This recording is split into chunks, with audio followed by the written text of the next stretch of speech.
नियम सार गाथा 89 और 90। आचार्य कुंदकुंद स्वामी कहते हैं, मोत्तूर्ण अट्टरुद्धम झाणम जोझादिधम्म सुक्कम वा सोपडिकमणम उच्चै जिणवरणि दिट्ठ सुत्तेसु।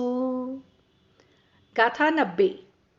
मिच्छत्त पहुदि भावा पुव्वं जीवेन भाविया सुइरं सम्मत्त पहुदि भावा अभाविया होन्ति जीवेण। नियम देशना में आचार्य विशुद्ध सागर जी गाथाओं को समझाते हुए कहते हैं, आचार्य भगवान कुंदकुंद स्वामी ध्यान के विषय में कथन करते हुए कह रहे हैं कि 4 प्रकार के ध्यान हैं: आर्द्र ध्यान, रौद्र ध्यान, धर्म ध्यान और शुक्ल ध्यान। आदि के जो 2 ध्यान हैं मोक्ष के हेतु नहीं हैं, परंतु अंत के जो 2 ध्यान हैं वे मोक्ष के हेतु हैं। धर्म ध्यान और शुक्ल ध्यान ये उपादेय हैं। उनमें शुक्ल ध्यान परम उपादेय है। आर्द्र और रौद्र ध्यान संसार के कारण हैं। एक समय में एक जीव के एक ही ध्यान होगा। आप स्वयं चिंतन करें कि हमारा कौन सा ध्यान चल रहा है। धर्मस्थल पर पहुंचकर भी मंदिर की व्यवस्था में चला गया। आपकी इच्छानुसार व्यवस्था नहीं हुई। आप पूजन करना चाहते थे, लेकिन आपको धोती सुखी नहीं मिली, दुपट्टा फटा था, अनिष्ट संयोग। आप मंदिर में अपने कपड़े टांग कर गए थे, कोई ले गया, इष्ट वियोग। इसलिए जिनागम कहता है कि मंदिर में हल्के होकर आओ। एक भैया की घड़ी मंदिर में गुम हो गई। बोले, बताओ महाराज, धर्म में कैसे मन लगे, हमारी तो घड़ी ही गुम हो गई। इसलिए जिनवाणी कहती है कि सहज बन के आओ। ऐसी सामग्री लेकर मत आओ कि तुम्हारा धर्म ध्यान छूटा तो छूटा, आर्द्र ध्यान बना और अति तीव्रता हो गई तो रौद्र में परिणत हो गया। जो निष्क्रिय हो, इंद्रिय व्यापार से रहित हो, अंतर्मुख अवस्था में हो, जिसमें ध्यान ध्येय का विकल्प न हो, उसका नाम शुक्ल ध्यान है। आचार्य पद्म प्रमलधारी देव कलश में कहते हैं, जिन जीवों ने निश्चय नय की बात को निश्चय मान लिया है, तत्व की बहुत बड़ी भूल है। निश्चय की चर्चा को निश्चय मान लेना बहुत बड़ी तत्व की भूल है। निश्चय चर्चा का विषय बनता ही नहीं है। निश्चय तो लीनता का विषय है और अज्ञानी चर्चा का विषय बना करके अपने व्यवहार धर्म की ओर जा रहा है। इसलिए निश्चय नय की बात निश्चय नहीं है, निश्चय नय भाषा है। और व्यवहार नय की बात व्यवहार नहीं है, व्यवहार नय भाषा है। व्यवहार धर्म और निश्चय धर्म तो बहुत भिन्न है। रत्नत्रय का बुद्धिपूर्वक जो पालन है वो व्यवहार धर्म है। रत्नत्रय का अबुद्धिपूर्वक निर्विकल्प पालन चल रहा है, आपका वो निश्चय धर्म है। और जीवों ने क्या मान लिया? निश्चय को नहीं मानकर चले तो निश्चय वाले हो गए, और व्यवहार की बात करें सो व्यवहार वाले हो गए। पर वास्तव में तुम निश्चय वाले भी नहीं हो और व्यवहार वाले भी नहीं हो। भोज्ञानी जो कहता है कि मैं शुद्ध हूं, मैं नित्य हूं, मैं निरंजन हूं, मैं परमार्थ स्वरूप हूं, यह भी व्यवहार ही कहता है। जब तक मिश्री को तोड़ रहे हो तब तक स्वाद नहीं आ रहा है, और जो यह कह रहा है कि मिश्री के स्वाद को मैं ले रहा हूं, तब तू स्वाद नहीं ले रहा है। जो स्वाद ले रहा है उस समय मिश्री के स्वाद को कह नहीं सकता है। पानी पीते पीते पानी का स्वाद बता सकते हो? मुंह में पानी भर लेना, एक बूंद भी खाली स्थान नहीं छोड़ना। जब कहोगे तो पानी बाहर आ जाएगा, जब पानी अंदर जाएगा तो तुम्हारा मुख बंद हो जाएगा। ऐसे ही जो स्वानुभूति में लीन है वो स्वानुभूति को कहता नहीं है, और जो स्वानुभूति को कह रहा है वो स्वानुभूति में लीन होता नहीं है। आचार्य महाराज कह रहे हैं कि जैसे इंद्रजाल को समझना कठिन होता है, ऐसे ही जिनेंद्र देव के नए को समझना बहुत कठिन होता है। आचार्य अमृत चंद्र स्वामी पुरुषार्थ सिद्धि पाए में कह रहे हैं, ऐसे वीतरागी महान आचार्य के मन में भी आया कि तत्व का ज्ञान समझने के लिए विविध प्रकार के भंग नए को समझने के लिए गुरु चरणों का आशीर्वाद लेना आवश्यक है। ऐसा आचार्य महाराज के मन में भी झलका। पर यह सत्य नहीं है कि कोई सोचे कि अपन पढ़कर सीख लेंगे। अध्ययन आप करते हो पूरे ग्रंथ का और 1 घंटे का उपदेश, दोनों में बहुत अंतर होता है, क्योंकि ग्रंथ जो कहता है वो सीधा कहता चला जा रहा है और ग्रंथ को निर्ग्रंथ कर रहा है। जो ग्रंथ में और क्या क्या होना चाहिए वो सामने आ रहा है। इसलिए आचार्य महाराज ने शब्द रखा, गुरुवो भवन्ति शरणम। यदि लोक में कोई शरण है तो वे गुरु हैं। भोज्ञानी जिनदेव ने अपनी वाणी में जिन तत्वों का कथन किया है, उन तत्वों के अनुसार तेरी दृष्टि नहीं है तो तू जैन जाति का है, लेकिन जैन दृष्टि का नहीं है, इसलिए मार्ग मूढ़ है। अपन तो ये समझते हैं कि हमने तो ग्रंथों का अध्ययन कर लिया। तत्वार्थ सूत्र का यह सूत्र कितना गहरा है। बंधेदिकौ पारिणामिकौ च। लोग लड्डू बनाते हैं, उसमें शीरा ज्यादा होता है या आटा ज्यादा होता है। यदि आटा ज्यादा हो गया तो कसार बनेगा, लड्डू नहीं बनेगा, और शीरा ज्यादा हो गया तो हलवा बनेगा, लड्डू नहीं बनेगा। भोज्ञानी बताओ, परिणमन क्या कर रहा है?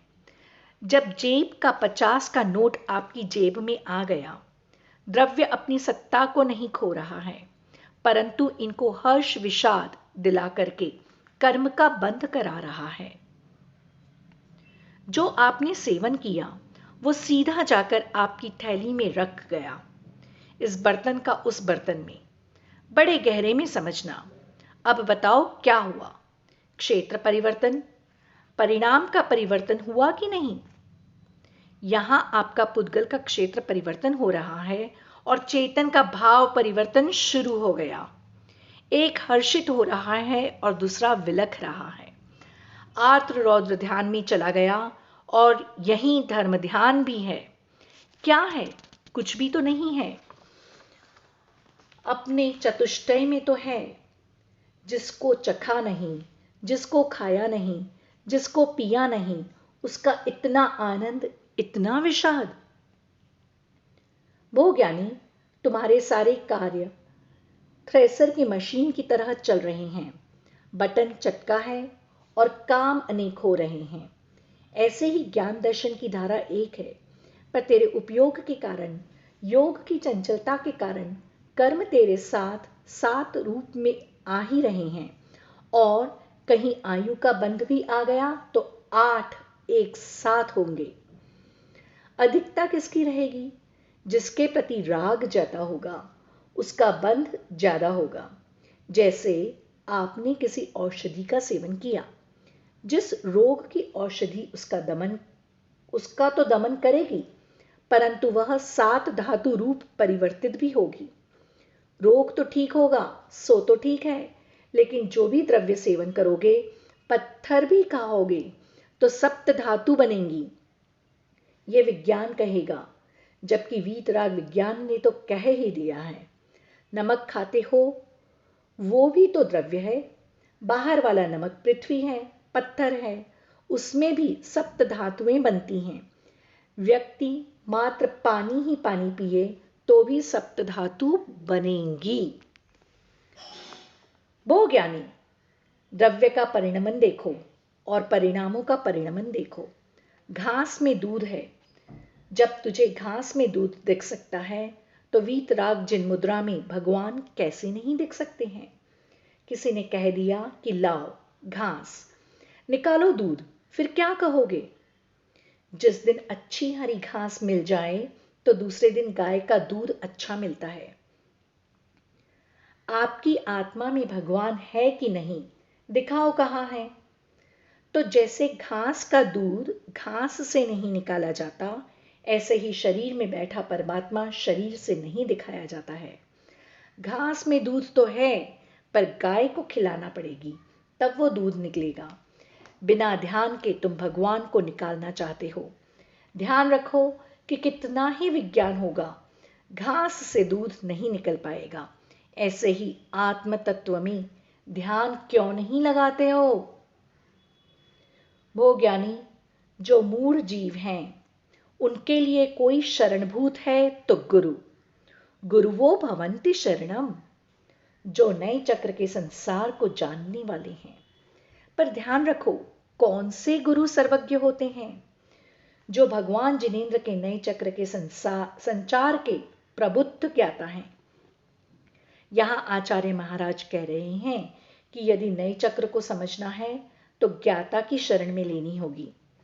अभिमन्यु ने गर्भस्थ अवस्था में चक्रव्यूह में प्रवेश सीख लिया था, पर निकलना नहीं सीखा था। तो क्या प्रवेश करने से रक्षा हो गई? ऐसे ही जिनवाणी का पढ़ना तो सीख लिया, पर जिनवाणी के नए की व्यवस्था को लगाना नहीं सीखा। तो तू संसार के चक्र से नहीं निकल सकता।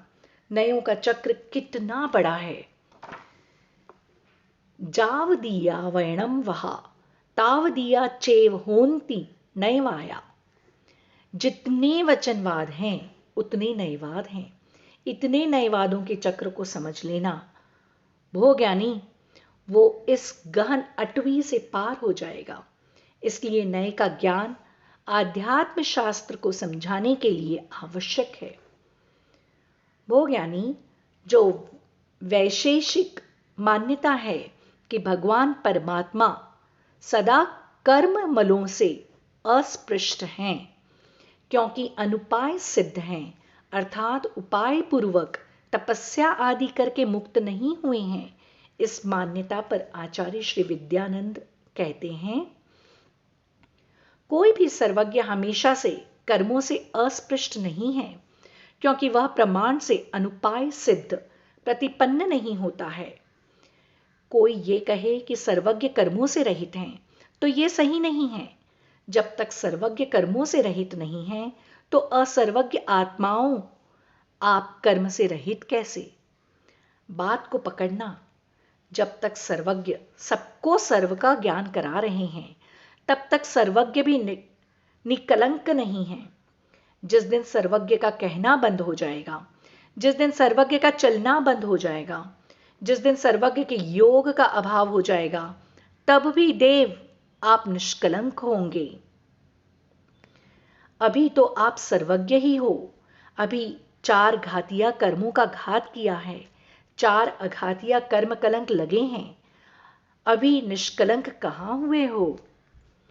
इसलिए निकल परमात्मा सिद्ध भगवान और सकल परमात्मा अरहंत भगवान। क्या कह रहे हैं? जब तक कर्म के अभाव का उपाय नहीं करेंगे, तब तक निष्कलंक नहीं होंगे। आपने कर्म के अभाव का उपाय किया ही नहीं और अपने आप को निष्कलंक घोषित कर भी दिया, तो आप निष्कलंक संज्ञा को तो प्राप्त हो जाओगे, पर निष्कलंक स्वभाव को प्राप्त नहीं होंगे।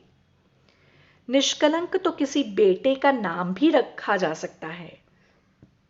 लोग अपने घर का नाम सर्वज्ञ भवन रखें, तीर्थंकर भवन रखें, तो उस भवन में रहने वाले सर्वज्ञ या तीर्थंकर हैं क्या? नाम निक्षेप का कोई काम नहीं है। यहां जो चर्चा चल रही है, वो नाम निक्षेप की नहीं, वो भाव निक्षेप की है। वे चर्चा द्रव्य निक्षेप की भी नहीं है, स्थापना निक्षेप की भी नहीं है। ये चर्चा तो भाव निक्षेप की ही है। बहु ज्ञानी सूक्ष्म क्रिया प्रतिपाती शुक्ल ध्यान 13वें गुणस्थान के अंतिम समय में होता है और 14वें गुणस्थान में व्युपरत क्रिया निर्वृतिनी शुक्ल ध्यान होता है। जो कर्म की अवस्था है, पुण्य प्रकृतियां हैं, उनकी शरण तो सूक्ष्म क्रिया प्रतिपाती ध्यान से कर रहा है। पुण्य का क्षय देखो, जो विशाल वस्तु होती है उसके लिए विशालता ही चाहिए। पाप का क्षय तो धर्म ध्यान से और 2 शुक्ल ध्यान से हो जाता है, पर अघातिया का क्षय करने के लिए उनको सूक्ष्म क्रिया प्रतिपाती और विपरीत क्रिया निर्वृतिनी यानी शुक्ल ध्यान के दो अंतिम पायों की आवश्यकता होती है। इसको टीकाकार पद्म प्रभमलधारी देव कलश के माध्यम से कहते हैं, जो परमात्म तत्व है वह सद्बोध मंडल है, वो सम्यक ज्ञान के आभूषण से मंडित है, जिसमें सभी प्रकार के योग चारों तरफ से छूट गए हैं। विकल्पों का खजाना संपूर्ण रूप से जिनका समाप्त हो गया है, जिनके नयों का जो प्रपंच है, जाल है, वो भी निकल चुका है। जब कोई विकल्प ही नहीं बचा, फिर किसका ध्यान, कौन ध्येय, कौन ध्याता, क्या फल? ध्यान, ध्याता, ध्येय का विकल्प नहीं है तो शुद्ध दशा। जब तक मुझे ये लग रहा है कि मुझे ध्यान करना है, तब तक तुम ध्यान में नहीं रहोगे, क्योंकि विकल्प है। ध्यान का विकल्प भी ध्यान से दूर किए हैं। जब धर्म का विकल्प धर्म ध्यान से दूर कर सकता है, तो आर्द्र रौद्र ध्यान का विकल्प भी तुझे शुद्धात्मा में कैसे भेज सकता है? भैया, 1 मिनट के लिए सोच लो कि अच्छा खाने को मिले तो कैसा लगता है, अच्छा पीने को मिले तो कैसा लगता है। जब इंद्रिय भोगों की अनुभूति इतना तृप्त कर रही है, जबकि पुद्गल का पुद्गल से सेवन चल रहा है, तो आत्मा से आत्मा के द्रव्य की अनुभूति कैसी होगी? एक समय को योगी बन के अनुभव करना। ठंड के मौसम में दूसरे के चादर को ओढ़ लिया। ठंड से तो बचाव हुआ है, पर ये दूसरे का है। ये जो विकल्प है, ठंड से ज्यादा कष्ट दे रहा है, क्योंकि मेरा नहीं है। ऐसा ही भो चैतन्य इंद्रिय भोग का स्वाद आनंद तो देता है। आनंद न देता तो आज तक तुम भोगते कैसे रहते?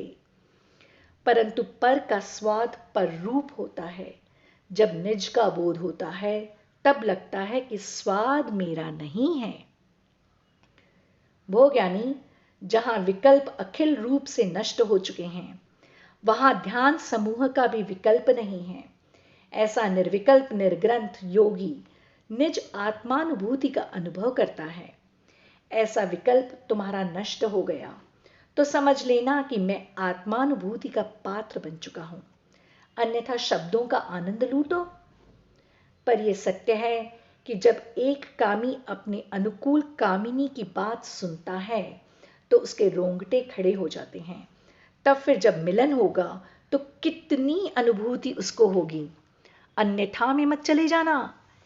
एक कामिनी की चर्चा में प्रसन्न हो रहा है, डूबा हुआ है। जब उसकी कामिनी का मिलन होगा तो उसकी अनुभूति क्या होगी? ऐसे ही योगी अपने निज कामिनी की कामना में इतना आनंदित हो रहा है। जब निज कामिनी के साथ सम्मिलन हो जाएगा, वरण हो जाएगा, तो भो चैतन्य उसकी अनुभूति उसी से पूछना, बेघरों से मत पूछना।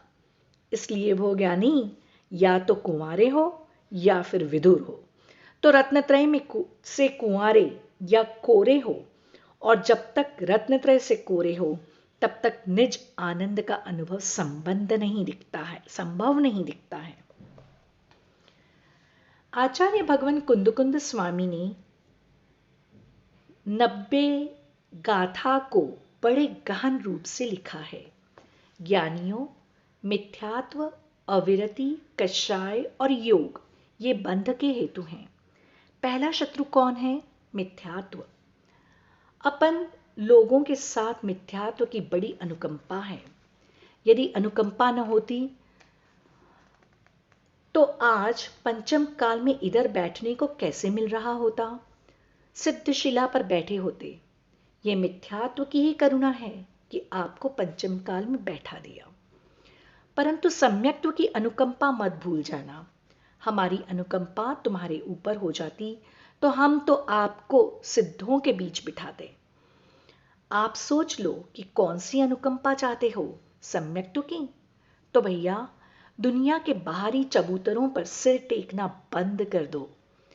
भैया, परेशानी भी आ सकती है और कुछ लोग भयभीत भी हो सकते हैं।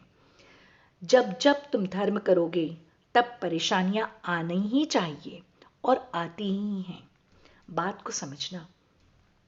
जिनवाणी को सुनो तो समझो भी। जो कर्म 10 वर्ष पकने वाला था, तुमने धर्म किया, तपस्या की, तो वह जल्दी पक गया, तो उदय में आ गया, तो तुम घबरा रहे हो। अरे खुश हो जाओ कि विवेक के साथ पक कर आ गया है। आपने जो तपस्या की है, धर्म किया है, संयम के मार्ग पर बढ़ रहे हो। सबसे बड़ी तपस्या तो वो है कि दुनिया के राग को छोड़ा है। जिनवाणी में तपस्वी मात्र उसे नहीं कहा है जिसने बहुत उपवास किए हों।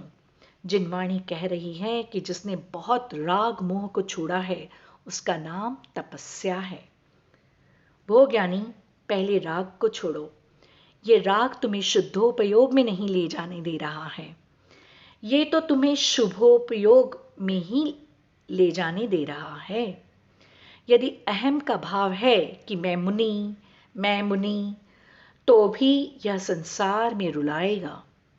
समयसार में लिखा है कि द्रव्यलिंग, पाखंडलिंग ये मोक्ष मार्ग नहीं है। मोक्ष मार्ग तो स्वरूप की लीनता है। पर अज्ञानियों ने क्या समझ लिया? फिर मुनि बनो ही मत। ज्ञानी ऐसा नहीं है। बनना तो यहां पड़ेगा ही, पर उसमें भी राग मत करो। अहो, जिस वीत राग वाणी में मुनि पद के राग को छुड़ाया गया हो, तो विषयों के पद के राग को उपादेय कैसे कह सकते हो?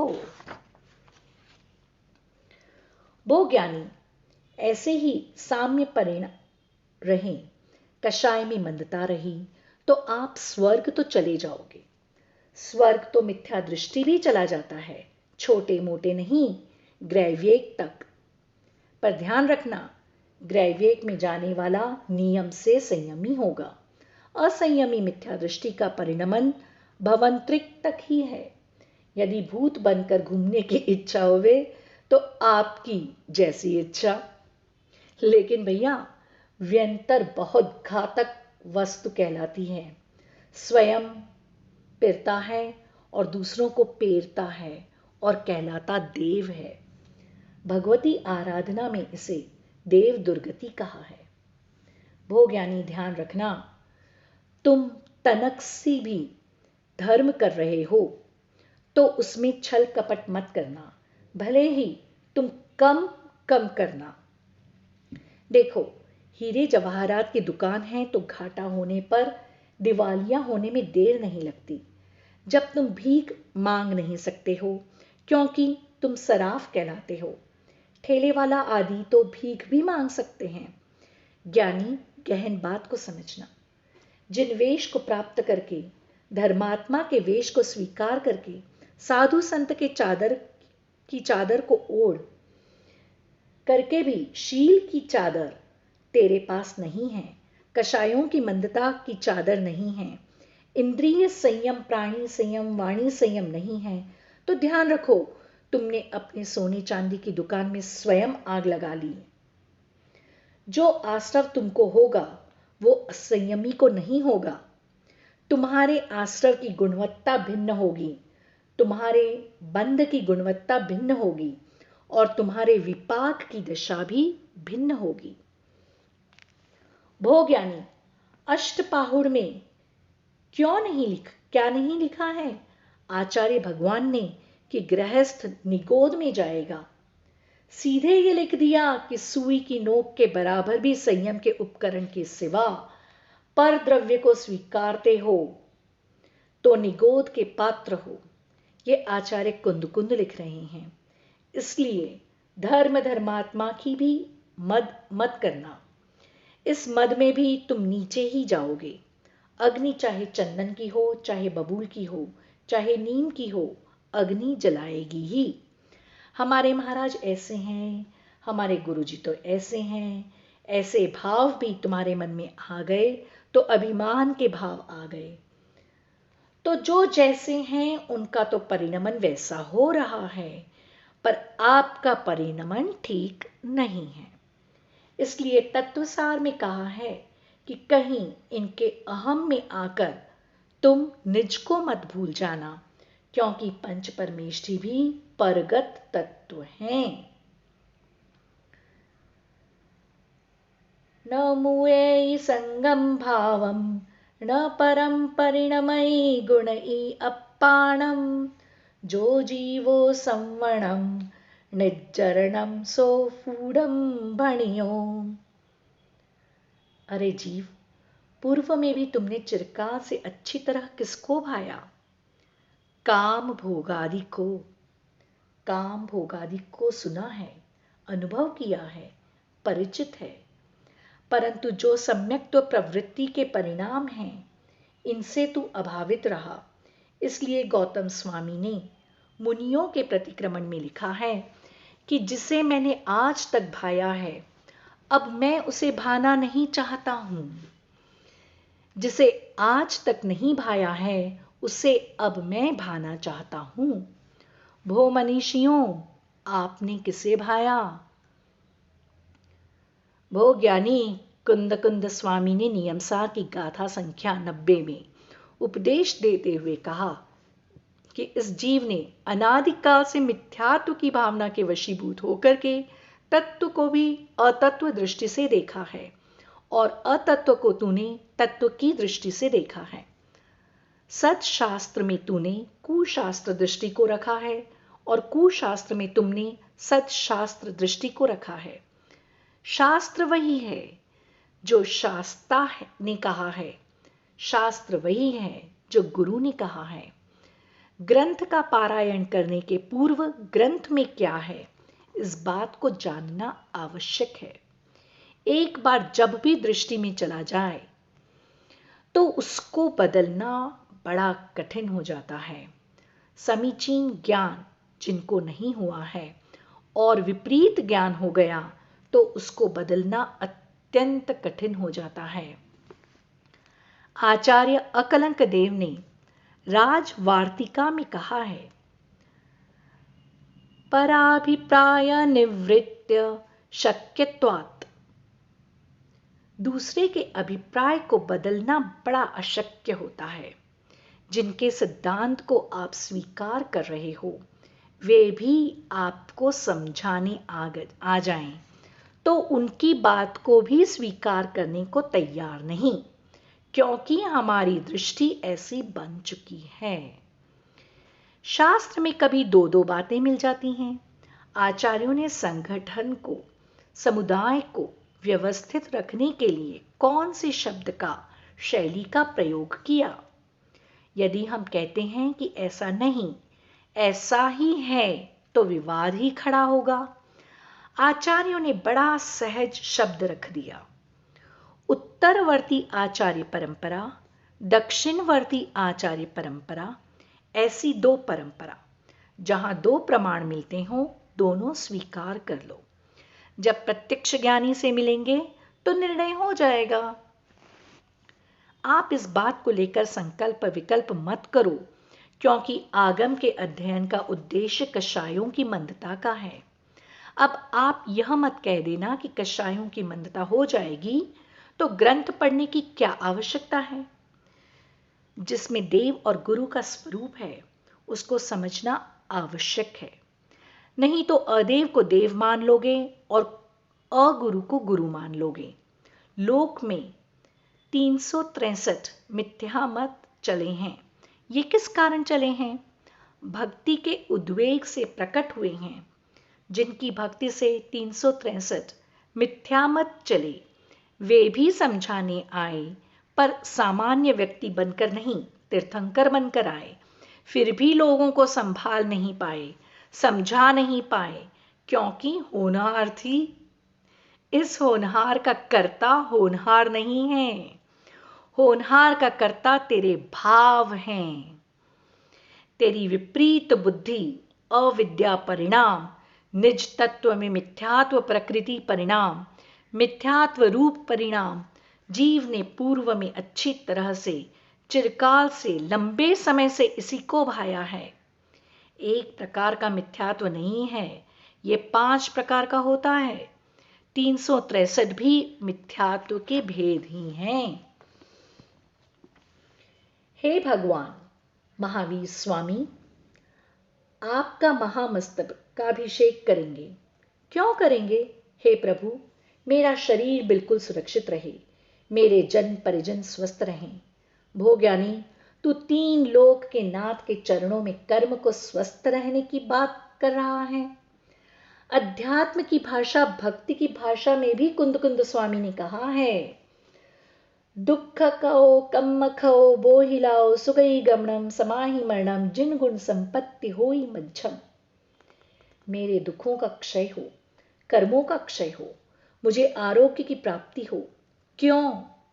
बोधि की प्राप्ति तभी होगी जब शरीर का आरोग्य होगा। दृष्टि दृष्टि में देखना अंतर।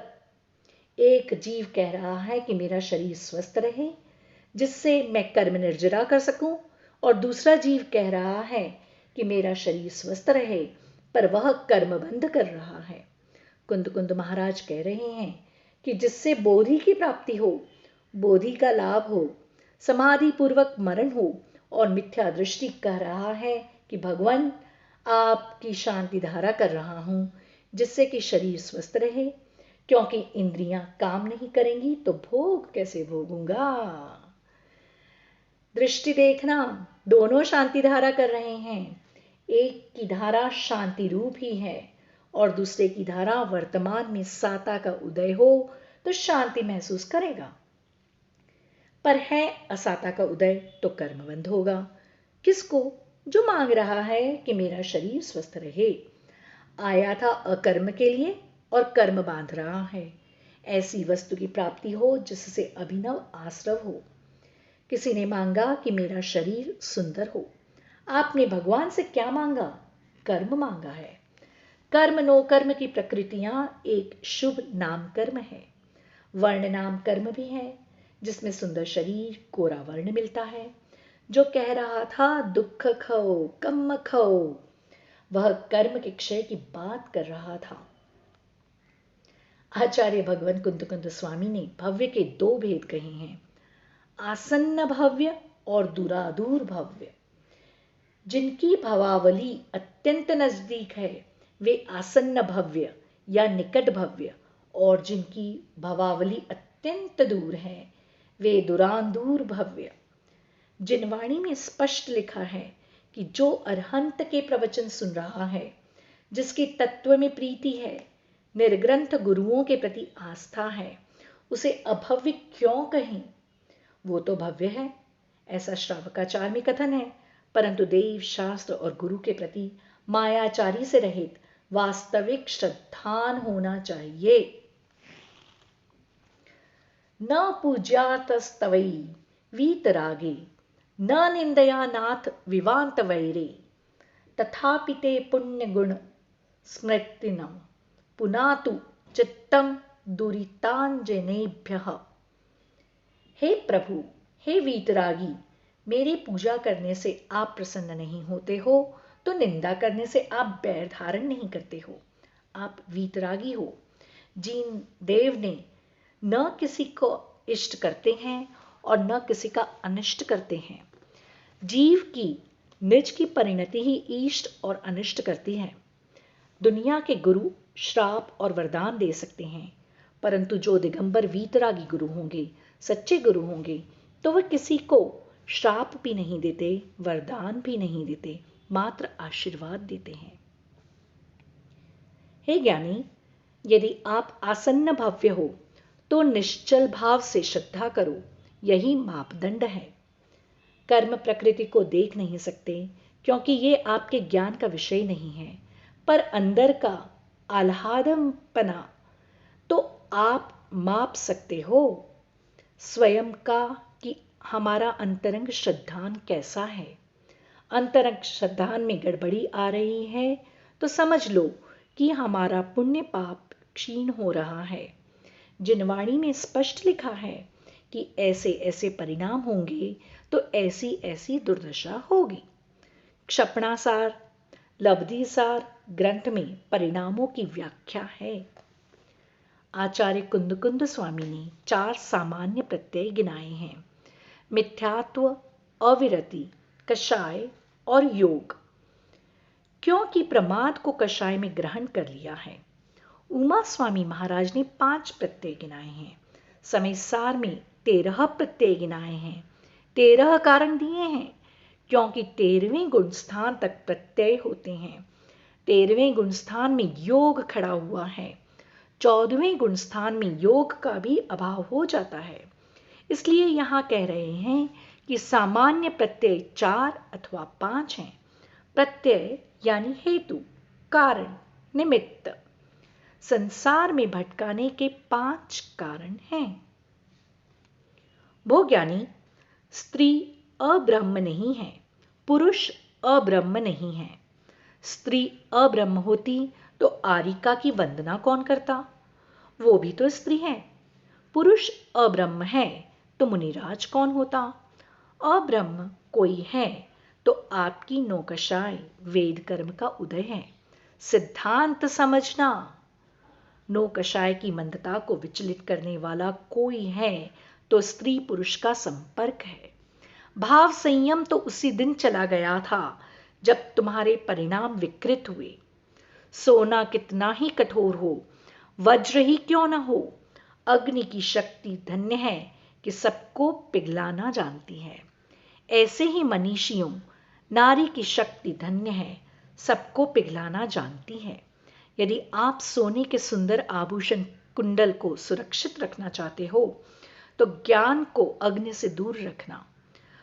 वो पिघले या ना पिघले, गर्म हो जाएगा तो तुम्हारा काम तो जला ही देगा।